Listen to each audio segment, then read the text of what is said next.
Hello അസ്സലാമു അലൈക്കും, welcome back to Asas food magic. ഇന്ന് നിങ്ങൾക്കായി കൊണ്ടുവന്നിട്ടുള്ളത് വളരെ വെറൈറ്റി ആയിട്ടുള്ള ഒരു പലഹാരമാണ്. പണ്ടുകാലത്ത് മലബാറിലെ കല്യാണ വീടുകളിൽ പുതിയാപ്ലവർക്ക് ഉണ്ടാക്കി കൊടുക്കുന്ന വളരെ ട്രഡീഷണൽ ആയിട്ടുള്ള ഒരു പലഹാരമാണ്. വളരെ ക്രിസ്പിയും ടേസ്റ്റിയുമാണ്. പഞ്ചാരപ്പാറ്റ എന്നാണ് ഈ ഒരു പലഹാരം അറിയപ്പെടുന്നത്. വെറും രണ്ട് സാധനങ്ങൾ മാത്രമേ നമുക്കിതിന് ആവശ്യമുള്ളൂ. അപ്പോൾ പഞ്ചാരപ്പാറ്റ ഉണ്ടാക്കുന്നത് എങ്ങനെയെന്ന് നമുക്കൊന്ന് കണ്ടുവരാം. പിന്നെ റെസിപ്പി ഇഷ്ടമായാൽ ചാനൽ സബ്സ്ക്രൈബ് ചെയ്യാൻ മറക്കല്ല കേട്ടോ. ഞാനിവിടെ 1 കപ്പ് നേരിയരി വെച്ചാണ് പഞ്ചാരപ്പാറ്റ ഉണ്ടാക്കുന്നത്. നേരിയരിയും എടുക്കാം, അല്ലെങ്കിൽ പച്ചരി ചേർത്തും ഉണ്ടാക്കാവുന്നതാണ്. കൂടുതൽ ടേസ്റ്റ് നേരിയരിയിൽ ചെയ്യുമ്പോഴാണ്. നേരിയരി നന്നായി കഴുകിയതിന് ശേഷം 2 മണിക്കൂർ കുതിരാൻ വെക്കുക. ശേഷം അരി കുതിർത്ത വെള്ളം ചേർത്ത് മിക്സിയിൽ നല്ലോണം തരി ഒട്ടുമില്ലാതെ അരച്ചെടുക്കുക.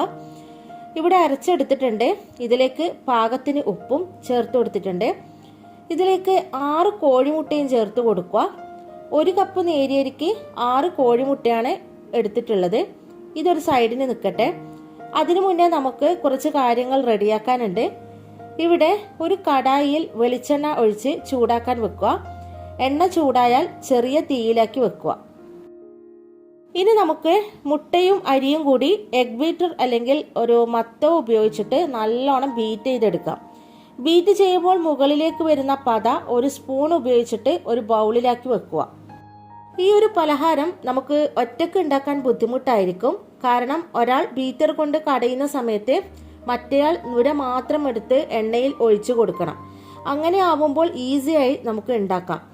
ഇവിടെ മുട്ടയുടെ പത മാത്രം എടുക്കാൻ ശ്രദ്ധിക്കുക, മാവ് എടുക്കരുത്. പിന്നെ എണ്ണയുടെ ചൂട് നന്നേ കൂടരുത്, അതുപോലെ കുറയുകയും ചെയ്യരുത്. അപ്പോൾ പത ഇതുപോലെ എണ്ണയിലേക്ക് സ്പൂൺ ഉപയോഗിച്ചിട്ട് ഒഴിച്ചു കൊടുക്കുക. കട്ടിയായിട്ട് വേണം പഞ്ചാരപ്പാറ്റ ചെയ്തെടുക്കാൻ വേണ്ടിയിട്ട്. മുകളിൽ ചെറുതായിട്ട് ബ്രൗൺ കളറായി വന്ന് തുടങ്ങുമ്പോൾ മറിച്ചിട്ട് കൊടുക്കുക. അപ്പോൾ മറിച്ചിട്ട് കൊടുക്കുന്ന സമയത്ത് അടിവശം നന്നായി മൊരിഞ്ഞിരിക്കണം, അല്ലെങ്കിൽ ഇത് പെട്ടെന്ന് തന്നെ പൊട്ടിപ്പോകാൻ ചാൻസ് ഉണ്ട്. അപ്പോൾ 2 വശവും ബ്രൗൺ കളറായാൽ നമുക്കിത് പ്ലേറ്റിലേക്ക് മാറ്റാം. എഗ് ബീറ്റർ ഉപയോഗിച്ചിട്ട് ഓരോ തവണയും ബീറ്റ് ചെയ്യുന്ന സമയത്ത് പത മാത്രം എടുത്ത് ഒഴിച്ചു കൊടുക്കുക. ഇങ്ങനെയാണ് പഞ്ചാരപ്പാറ്റ ചെയ്തെടുക്കേണ്ടത്. നിങ്ങൾക്ക് കാണുമ്പോൾ മനസ്സിലാവും, മുട്ടയുടെ പത മാത്രമായതുകൊണ്ട് തന്നെ എണ്ണയിൽ അത് നല്ല ക്രിസ്പി ആയിട്ടാണ് വന്നിട്ടുള്ളത്. ഏകദേശം ഒരു തേനീച്ചക്കൂടിൻ്റെ ഒക്കെ ഒരു ആകൃതിയിലാണ് ഈ ഒരു പഞ്ചാരപ്പാറ്റ ഉണ്ടാവുക കേട്ടോ. അപ്പോൾ അങ്ങനെ ഓരോ മാവും ഇതുപോലെ തന്നെ എഗ് ബീറ്റർ ഉപയോഗിച്ച് ബീറ്റ് ചെയ്യുക. നുര മാത്രം എടുത്ത് എണ്ണയിൽ ഒഴിച്ചു കൊടുക്കുക. അങ്ങനെ ഓരോന്ന് ചുട്ടെടുക്കുക. അത്യാവശ്യം എണ്ണ കുടിക്കുന്ന ഒരു പലഹാരമാണ് കേട്ടോ ഇത്. അതുകൊണ്ട് തന്നെ ഒരു ടിഷ്യൂ പേപ്പറിലോ അല്ലെങ്കിൽ ഒരു അരിപ്പ പാത്രത്തിലോ കുറച്ച് സമയം വെച്ചതിന് ശേഷം നമുക്കിത് വായു കടക്കാത്ത പാത്രത്തിലാക്കി അടച്ചു സൂക്ഷിക്കാം. പണ്ടുകാലത്ത് കല്യാണ വീടുകളിൽ കുറച്ച് ദിവസങ്ങൾക്ക് മുന്നേ ഉണ്ടാക്കി ഇത് സൂക്ഷിക്കും.